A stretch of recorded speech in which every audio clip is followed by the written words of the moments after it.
Fab. I think we'll kick off then. So thank you everyone for joining today. Really excited to have you all on for the first Loft Talk of 2024. I don't know about anyone else, but January is absolutely flying for us. It is crazy busy over here. So for the first session this year, we've got James Brockbank, our MD. He's going to talk to you guys all about why your experts are your key to SEO success in 2024. This is going to be a really, really good one. Really kind of keen to hear people's thoughts at the end and also welcome lots of questions from you guys as well. So I'll hand over to James and I'll let him take it from here. There you go, James. Amazing. Thank you very much. So yeah, good morning, everybody. Really excited to welcome you to LoftTalk today and welcome you to my session. And I'm going to be talking all about why your experts are your key to SEO success in 2024. This is a topic that over the past 12 months, I've become really passionate about, really done a lot of work in terms of understanding how the people within a business who sit outside of a marketing team can really add value to our SEO activity.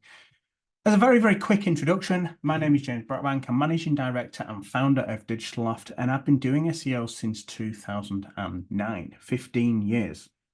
It means I've been working in the industry through the Penguin update, the Panda update, and a lot of the updates that we've seen over the past year, the reviews update, the helpful content update, all of these core algorithm updates, they remind me so much of what we saw back in 2011, 2012. And I want to apply some of those learnings to what I talk about today. Having been in the industry for now 15 years, I'm bringing not just current learnings, but learnings from quite a long time in this industry. Over the past few years, I've previously spoken at events such as Brighton SEO, SMX, PubCon, YostCon, and I've written for publications such as Search Engine Journal and SEMrush. Digital Loft as an agency, we're a 75 plus strong SEO, digital PR and content agency. And in our own words, we help ambitious brands to make their investments into organic work harder.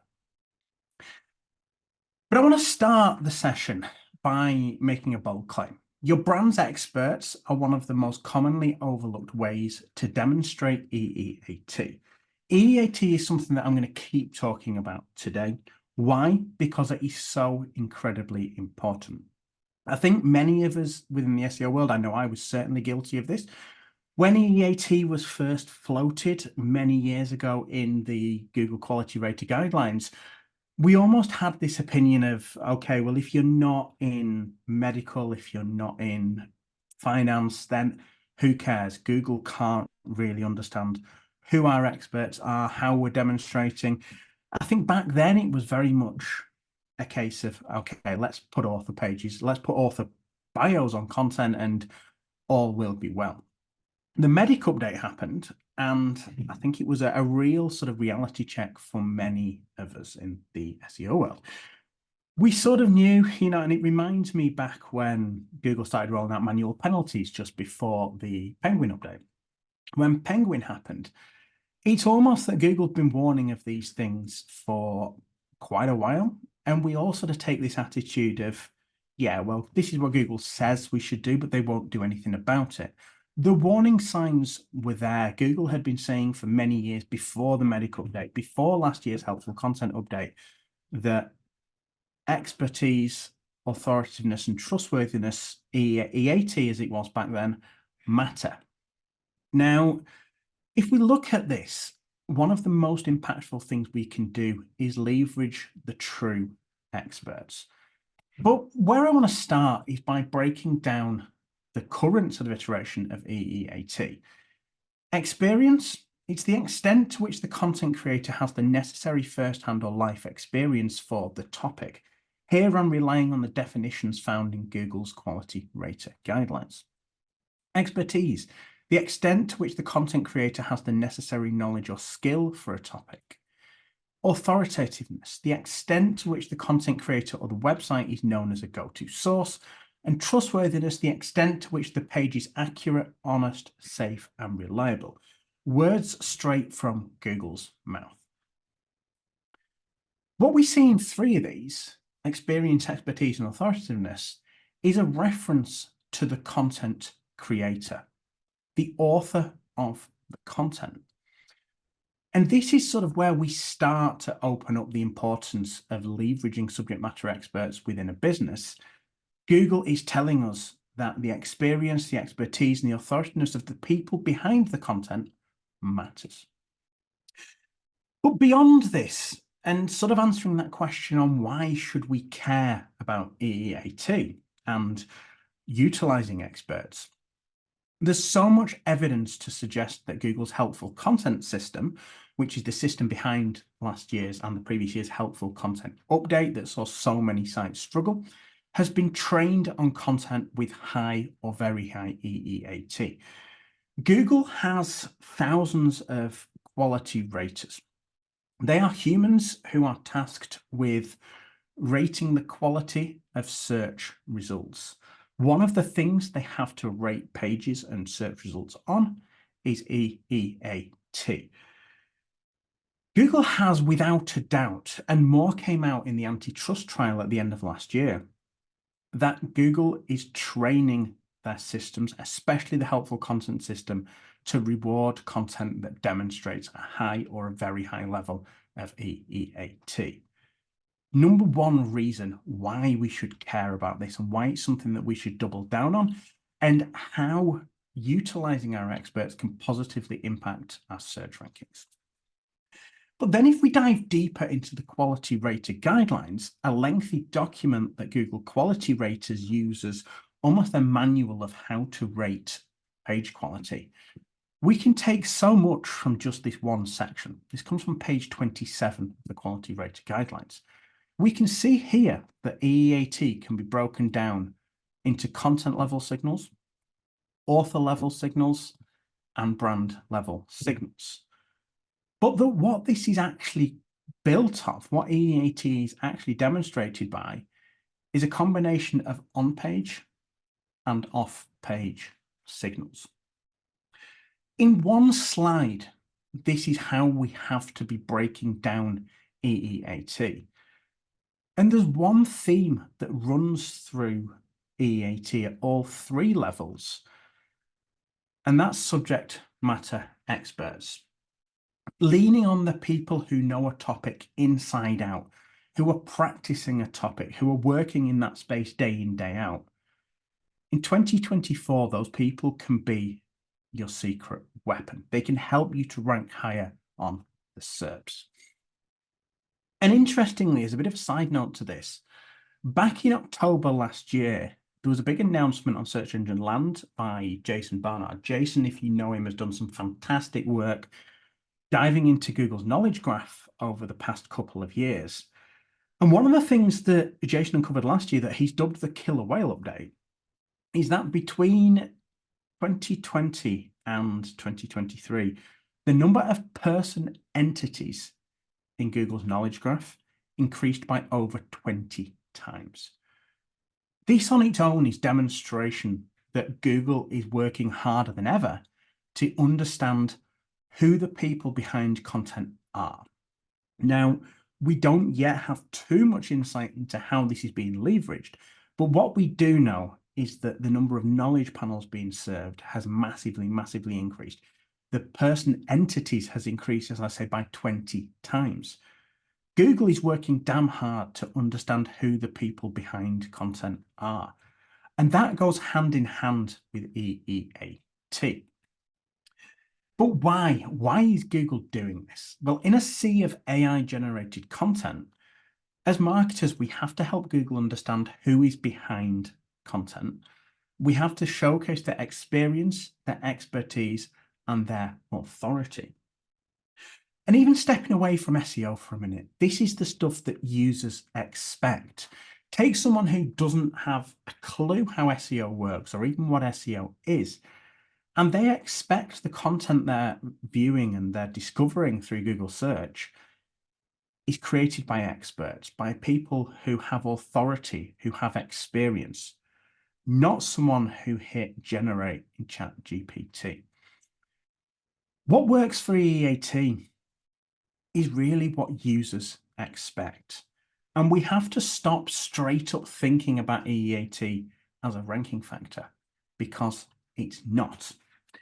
EEAT is a series of signals. And Google have come out and said many a time that, yes, many of the things that EEAT is based on, yes, they correlate with things that Google's ranking systems. Interestingly, over the past few years, we've seen a bit of a shift from Google talking about algorithms to systems, again, potentially suggesting that there are multiple things at play, multiple algorithms at play within these systems, helpful content system being one. EEAT isn't a ranking factor, but demonstrate EEAT, do the things that are expected from a user perspective, and they align very, very closely with what these systems reward. But as SEOs, we've become accustomed over the past probably 10 years to thinking about ranking factors as do this and see this direct impact. EAT isn't a direct ranking factor, but it can absolutely, in many ways, help you to rank. It aligns with and influences. The perfect example being, as I shared before, if Google's helpful content system is trained on content that demonstrates a high or a very high level of EEAT, then actually it goes hand in hand that our content has to display that, has to align with this to stand a chance of ranking. But whilst EAT, especially at the author level, again, coming back to this concept of authors, subject matter experts, isn't a direct ranking factor, digging into a number of Google patents starts to reveal how Google is potentially leveraging experts within these systems.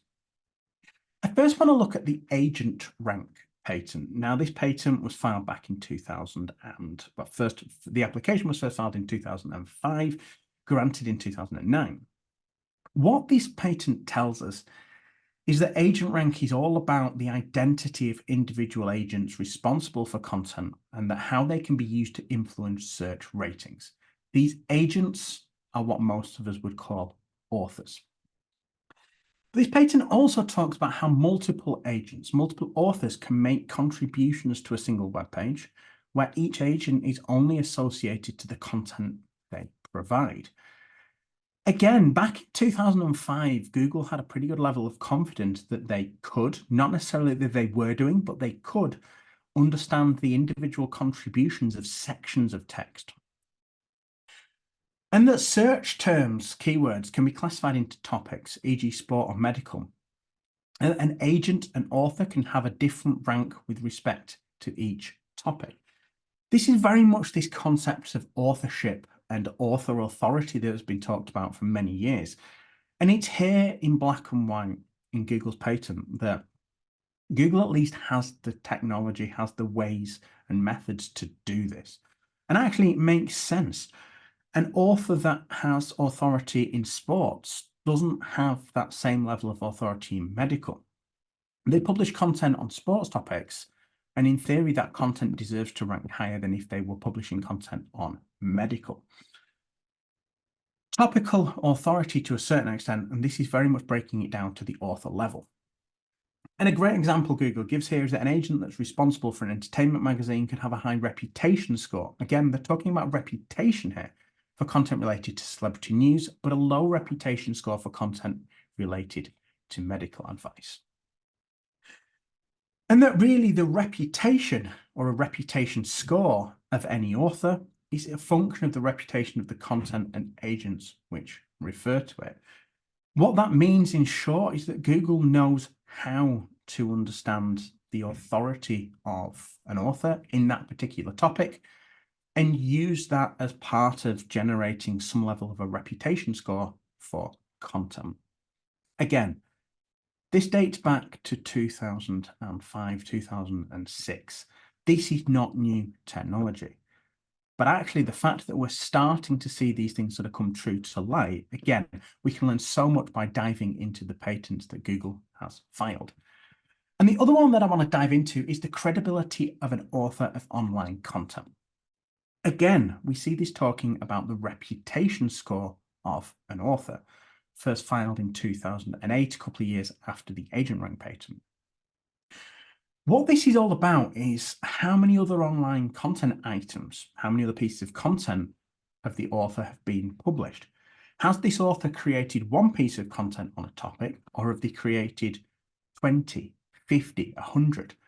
How recently have these other pieces of content been published?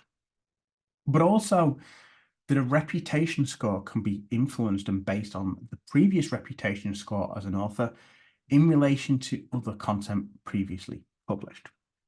Diving a little deeper into the ways that Google potentially is analyzing a piece of content, understanding the authors behind it, and saying, okay, we're going to give a reputation score here based on that author's credibility. But again, in line with the agent rank patent, the author can have more than one reputation score if that author is publishing content items about more than one topic. This makes absolute sense and really so closely aligns with the concept of subject matter experts. But also, and here is where we start to see the importance of having experts review content. If the reputation score is associated with reviewers, this can be based in part on the reputation score associated with the reviewers.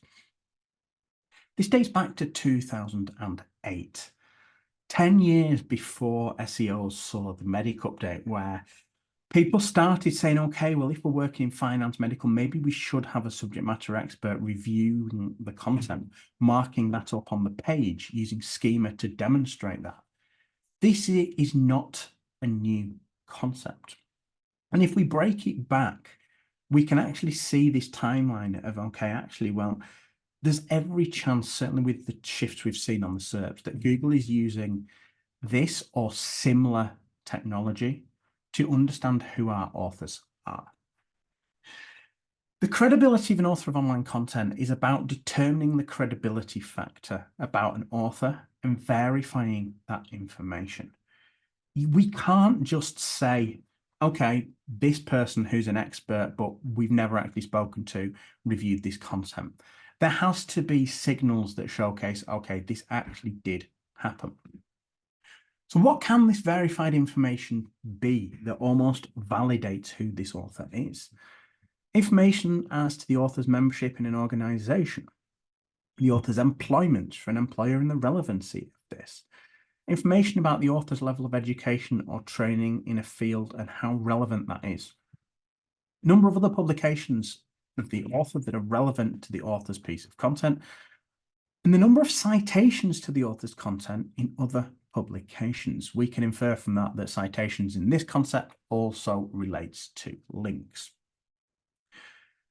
Ultimately, what we're talking about here are the foundations of EEAT. Marking up with schema who an author is, using the same as property to showcase their social profiles, their education, having solid author bio pages. And also, almost the flip of that, ensuring that experts who are working for a business complete that loop, that they are then linking back to the site through their LinkedIn profile, again, validating that essentially they are contributors to this site or experts who work for them. That's enough about the theory. What I want to now do is talk you through a number of tactical ways that you can use your experts to demonstrate EEAT and help them to contribute to SEO success in 2024. And the first of these is choosing the right subject matter expert, determining who to assign as the author to content. The first question to ask yourself when looking at content is it easy to find out who wrote the content? Now, things like this aren't necessarily applicable to an e-commerce page, but if we're talking about informational content, if we're talking about supporting content, blogs, guides, you have to be showcasing very, very clearly who wrote that content. And what I have to stress here is that content must be authored by a real person who is a subject matter expert. You have to name them on the page. Don't go making up fake personas. Google is way, way beyond understanding that. Leverage the real people within a business. Make sure they're named on the page. And please, please, please avoid the mistake of publishing content under admin, the name of your marketing person, the brand name. I'm the first to admit that content will often be written by the marketing person, but actually the key insights of that, it should be ghostwriting under the expert. Don't fall into the trap of just leaving a default publishing profile using the name of the marketing person. Think carefully and double check who that content is being assigned to. And use experts whose expertise can be verified. There needs to be some level of an online footprint that can be used to verify who this expert is. Are they who you say they are? Are they who they say they are? And work with subject matter experts as reviewers, especially if you're working in YMYL sectors, your money or your life, to showcase that content has been reviewed. Sometimes you won't have these experts in-house. In that case, work with expert reviewers who are signing off on the content, contributing to the content, and use schema markup to define the author's name, their profile URL. Start to make these entity-based connections as to who these people are, where else they can be found, where their profile page is, building up your own knowledge graph on that topic using schema. Point number 2 is create bespoke images and video content. One of the most common things I've seen with sites that were hit by the helpful content update is the use of stock images over something that's more bespoke. Stock images are one of the most obvious footprints that you don't have first-hand experience in a topic. If you're working day in, day out, or people in a business are working day in, day out in a topic, whether that's boiler installation, whether that's retail of bedding, if you're working day in, day out of it, getting photography, creating custom imagery that adds value shouldn't be a big challenge. And again here, leveraging your expert to create something bespoke based on their knowledge of what adds value. Your own photography, illustrations or videos, showing what you need to show, not what a stock library has available. I think it's really easy to fall into that trap of going to Shutterstock, going to Unsplash and putting in a search term and looking at, okay, what's available and making do. In my opinion, imagery, video, media should add value. It should show what you need to show, not just be included because it's available on Shutterstock. Video content, in some cases, this can be really effective in finance as an example.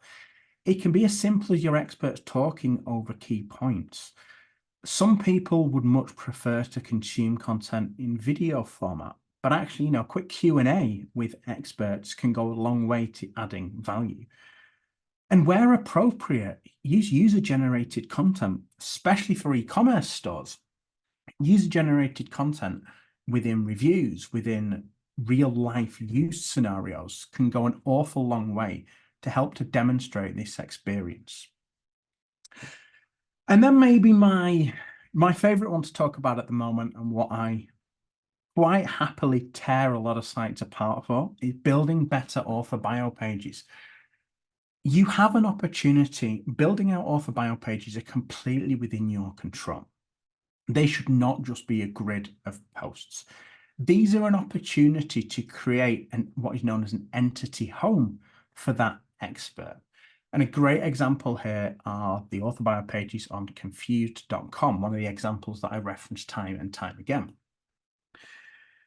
But it's not just about having this entity home where all of the information about who an expert is, their background, their experience, their other links, it's not just about that. We have more evidence from Google themselves that this is so incredibly important. Google's Danny Sullivan at the end of last year shared on Twitter, or are we calling it X right now? I'm not sure.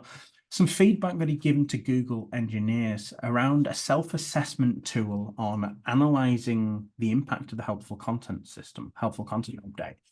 And one of the things he referenced here was that a flag is when the byline on a piece of content, the author bio, leads to no bio information. Do we need much more to be told? Do we need much more to be said? That author bio pages are way more important than most of us think. But what should they be including? As a very minimum, in my opinion, author bio pages should showcase an author's name and job title, a detailed author bio description. These should be comprehensive, not just a couple of lines. Social links and contact details, Again, making those connections to where you can find this person online, backing up with third-party validation. Insights into the author's experience and education. Shout about why they are experts within the business. And links to other content that they've authored, both on your own site and third-party sites, and press mentions. If an expert is being cited in the press, shout about that.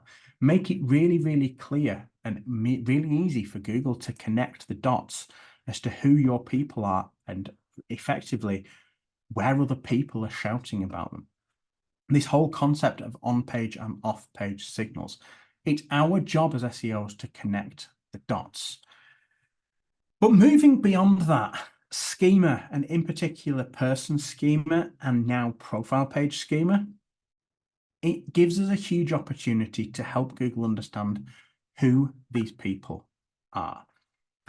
There are 70 plus properties that exist for the person schema type, and of course they're not all going to be relevant, not at all, but we should be leveraging the ones that are relevant to mark up our author bio pages, again giving these signals as to who these people are, where we can back up that verification, that validation.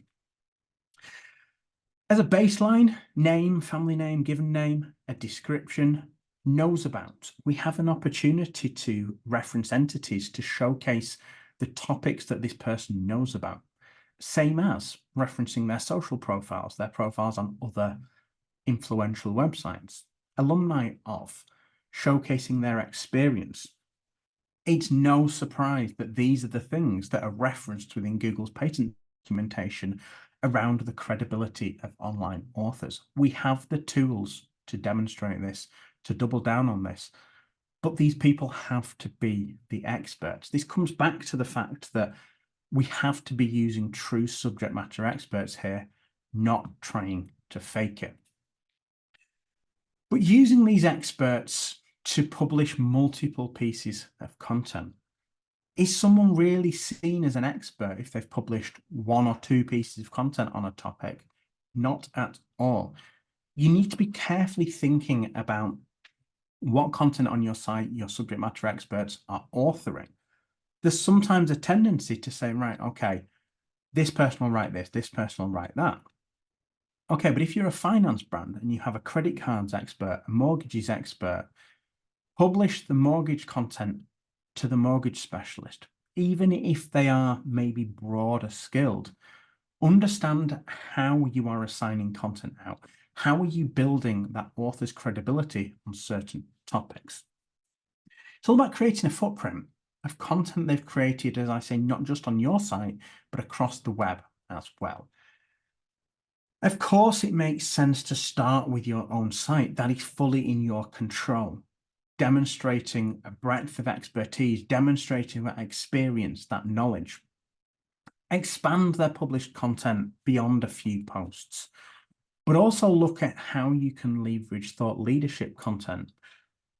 I really want to refrain from calling it guest blogging, but in a sort of genuine sense, it is thought leadership, expert contributions. As an example, I spent years writing for Search Engine Journal, for SEMrush, writing for industry publications that showcase that person is an expert on that topic. Help Google and users to see that your authors are a trusted voice. But I want to encourage you to think beyond written blog content, videos, social content, podcasts. No one ever said that this content all has to be written blog content. Leverage these experts to build out a full funnel content strategy that spans multiple formats. But back to written content. I want you to think carefully about how you can add expert insights to your content, especially in rise of the challenge of copycat content and AI generated content. Your experts are a perfect way to differentiate your content. Work in comments, tips, expert insights. Add something that your SERP competitors are not. There's been a lot of talk over the past few months about information gain in SEO, in ranking content. The honest question we have to be asking ourselves at the moment is, if a page ranks number one on the search engines and deserves to rank there, If we're not going above and beyond from an information gain perspective, adding something new, unique, better, longer is not better, I will just add, then why would we outrank them? Thinking about information gain. Where can we get this information gain from? Subject matter experts. Team up with these people to create the content. There's two scenarios. If the subject matter expert is the author, reference these in first person, demonstrate expertise. In my experience, in my previous workings in this space, I have found those sort of things. If the subject matter expert is not the author, reference them by name and link to their entity home. Make it really easy to connect the dots between the content and the expert. As an example, referencing person X, job title, says, comments, that sort of thing. And then we come to what many of us traditionally think as off-page, earned press coverage and links. People, subject matter experts, are one of the best assets you have available for digital PR. You need your people cited as experts within relevant articles in the press. And this is very much a collaboration between SEO and digital PR teams. Make sure you're using the right people to give comments, those experts who you're profiling on site. And use these to provide expert insights, comments to journalists, thought leadership, commentary on campaigns. What are their thoughts on it? What are their opinions that come off the back of that? We know that associating experts with authoritative publications in your niche builds trust, authority, and it acts as third-party validation. But stressing once again, make sure the experts you're leveraging as part of your digital PR strategy are the same people who are authoring content on your site. We're building up a reputation here. So in a simple way, we can think of EAT as corroborating what you say and showing this with evidence from third parties. You are saying one thing on site. As a brand, we are experts because of our people, because of X, Y, Z. Our people are experts because of this, because of that. It's not good enough. We have to be backing this up with third-party validation. Links, third-party contributions, press coverage, social engagement. The list can go on and on and on. But we have to be backing up what we say with third-party validation. And what I want people to take away from this is stop benchmarking yourselves just as what your competitors are doing. So often I have conversations where someone will say to me, but so-and-so isn't doing that, but this competitor isn't doing that. If you set your goal as being to set the gold standard for what very high EEAT looks like in your industry, you have the confidence that you are outperforming all of your competitors, that you are going above and beyond everybody else. As we go through 2024, there will undoubtedly be further helpful content updates, more core algorithm updates, and the recurring theme we are seeing is helpful content. Content that's been produced by experts, by people with experience. Set the gold standard now, go above and beyond what other people in your space are doing. And my gut feeling is that they are going to be the brands who win big this year. So how do we measure the success of this? Of course, when we're working with clients, when we're working in-house, there are always people saying, well, what's the evidence that this is working? In many ways, leveraging subject matter experts and building their profile can be measured by securing a personal knowledge panel. Here's mine as an example. When I search my name now, I am seen as a person entity on Google and Google Knowledge Graph, and I have a personal knowledge panel. This is almost confirmation that Google understands who I am. This is achievable more than ever for everyday experts. Last year, Google ruled out that requirement for Wikipedia. The reliance on being an entity in Wikipedia massively reduced, and other sources are now being used. We have a real opportunity to see the success of this work almost validated by seeing that person appear as an entity in Google's knowledge graph.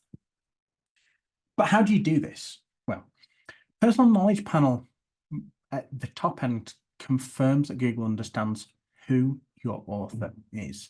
And again, right through this, I've been giving hints, insights as to how Google potentially knows who somebody is.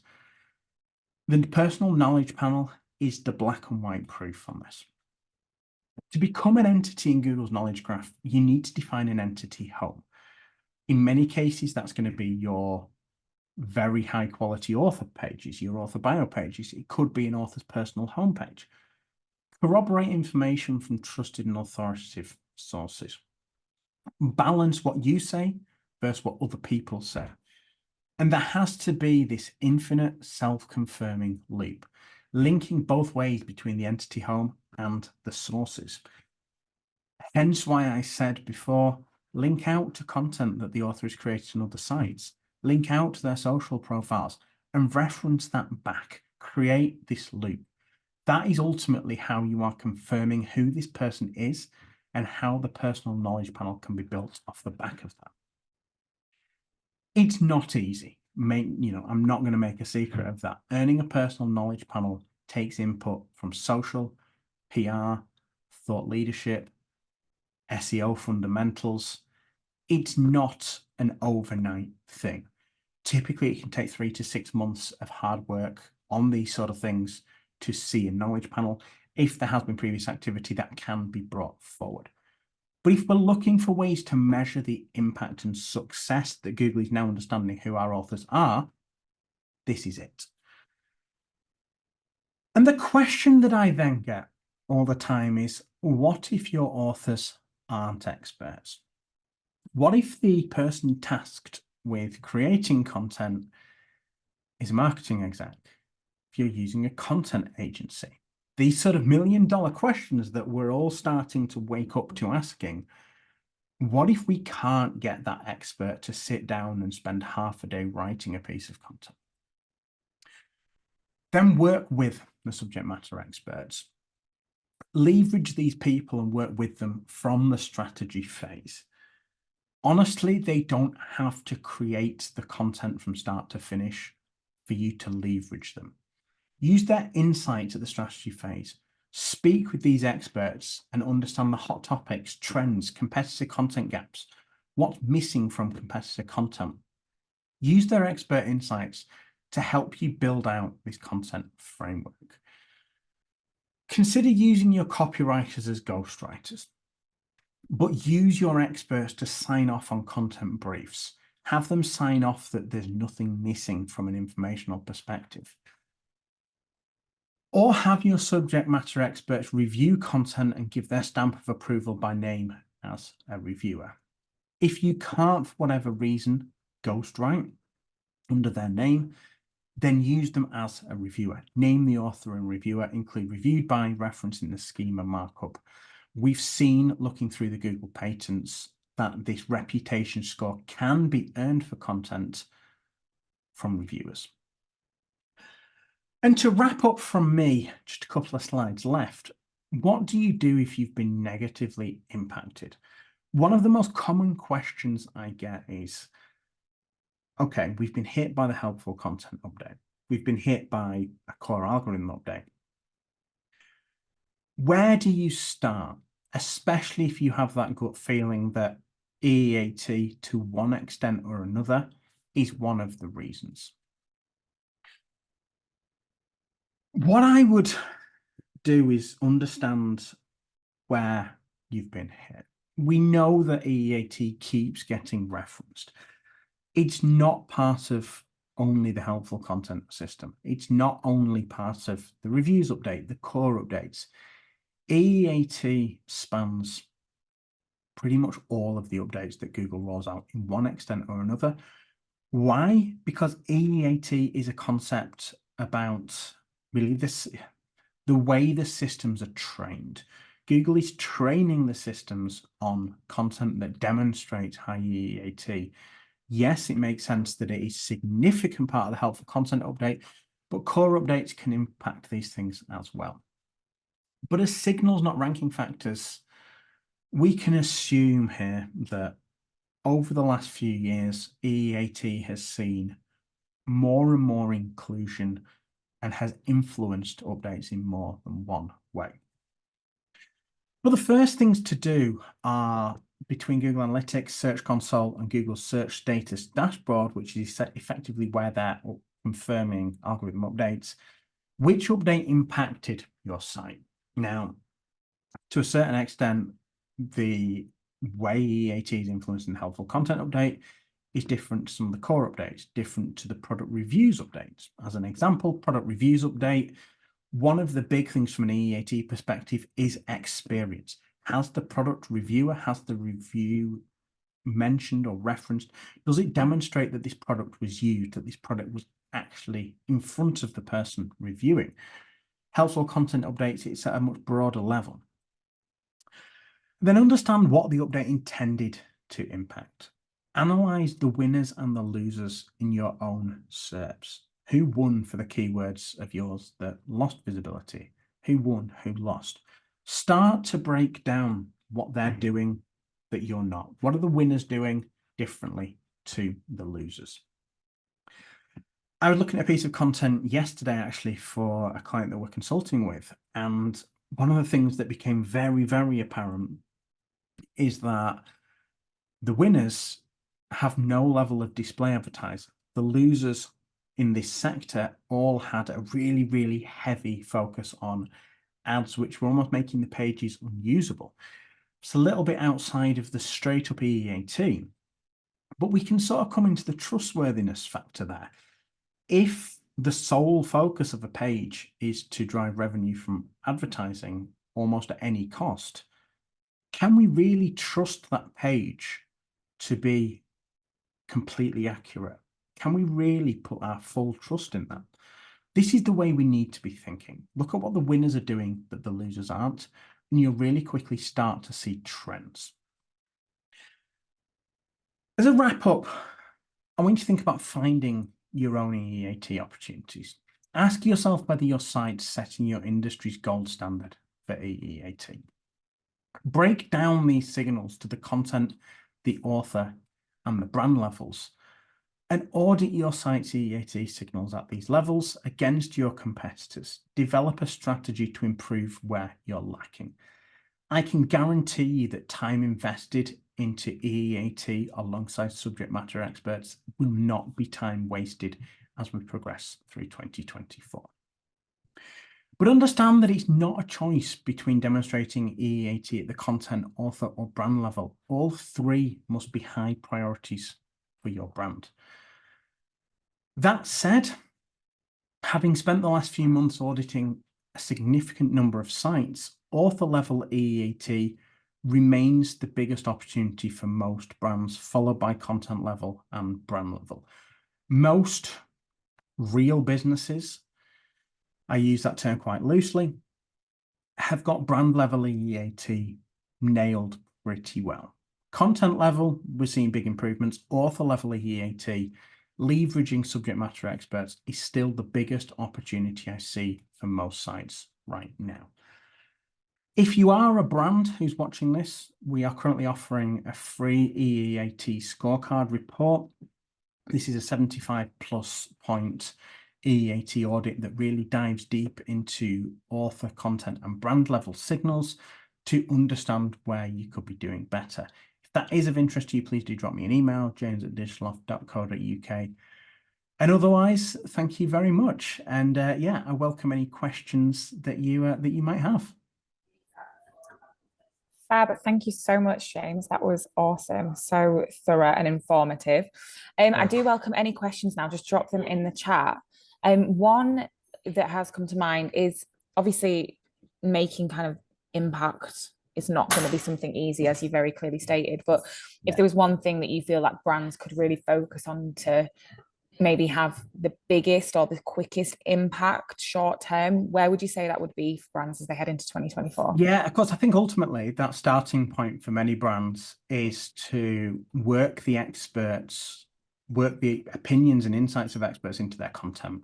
Yeah. One of the things, I talked a lot about information gain, and one of the things that we still see time and time again is that content is often just regurgitated from other top ranking sites.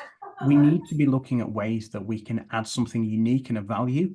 And the easiest way to do that is to leverage experts to add insights, opinions, something that nobody else has access to. Yeah, definitely. Love that. Thanks so much, James. Well, we don't have any more questions this morning, so we will leave it there. The recording will be on the LoftTalk website. That's digitalloft.co.uk/LoftTalk. And we'll be sharing news on the next session very shortly. And yeah, we invite anyone to get in touch if they want a free EEAT audit in the immediate future. So thank you all for joining, and thanks so much, James, for that session. That was fab. Thanks very much. Cheers, everyone. Bye. Thank you. Bye.